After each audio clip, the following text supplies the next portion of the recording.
Now I'll try and show you the navigation. So any screen, click navigation, top left hand button. You've got route and then you've got destination input. You navigate to the different instructions using these arrow buttons. Destination input, and there's an arrow pointing right, so we'll click that, right arrow. City postcode, it's already got our postcode in, but I'll do it again. So we click OK on the postcode, and then P,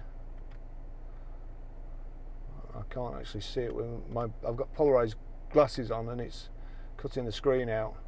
PR 5, OK, and then we want 4, and then back up to J,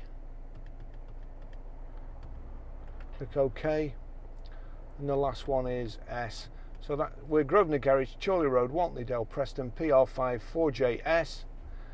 Showing there, you've got OK corresponding to this button here, and then cancel over here. So we click OK, and then you've got start. So you've got to tell it twice, a bit like an apprentice. You've got to tell it twice that you want to go. It's calculating the fastest route, and that's it. It's that's the sat nav set.